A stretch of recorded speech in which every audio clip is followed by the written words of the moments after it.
Is the ranking member, Mr. Krishnamurthy, for his line of questioning. Thank you, Mr. Chair.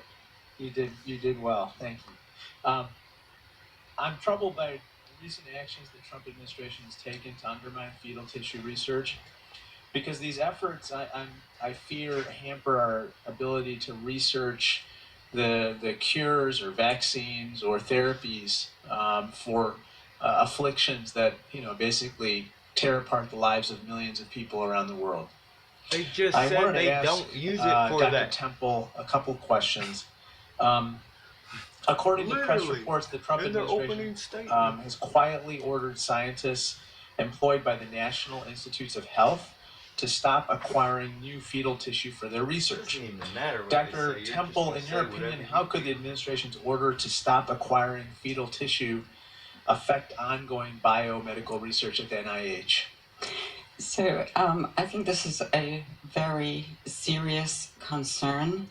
The NIH is viewed around the world as being preeminent research and leading research organization. The work that they do benefits the entire community.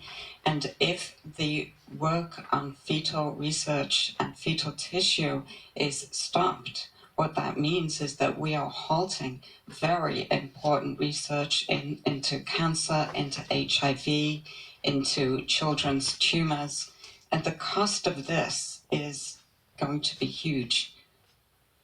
Do you have a sense of, have you spoken with researchers about this particular topic, and what are they saying with regard to potentially using humanized mice or organoids or adult stem cells in place of fetal tissue for those particular research projects? Yes, so I have spoken to many of my colleagues, and we all agree that these alternatives are not sufficient. This is cutting-edge, very important, progressive research that uses the humanized models.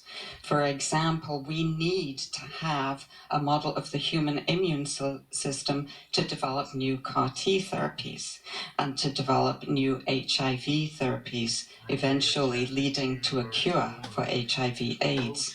These would not be possible without this resource.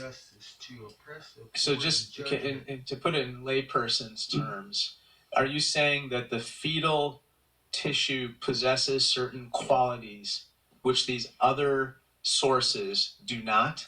Absolutely, yes. It has unique properties that these other alternatives do not adequately. And can you just lay out what those properties are so that we understand? Yes, so for example, in creating the humanized mouse model, it's essential that you have human immune cells and they are repopulated for a long period of time so that we are able to study how the immune system interacts, say, with cancers or interacts with infections that target the immune system. The alternatives that have been talked about today do not do that. For example, the neothai mouse does not replicate all of the cell types in the immune system that are required to model and understand these diseases. Okay, but how about adult stem cells? Adult stem cells are very restricted. They can do just a few things. They may be applied, for example, for skin, for blood, but adult stem cells do not efficiently make other organs. They also do not necessarily tell us about fetal development. For that, we must turn to fetal tissue to learn about that. Okay. What, in your opinion, is going to happen? It's been 2 years now, or it's been some time now since this order was put in place. What does a lost year of research mean in the fields that the NIH is doing research? So I have, again, spoken to many of my colleagues, and the word that they have used over again is devastating. That this will essentially cripple many of the important lines of investigation and therapy development ongoing. Thank you.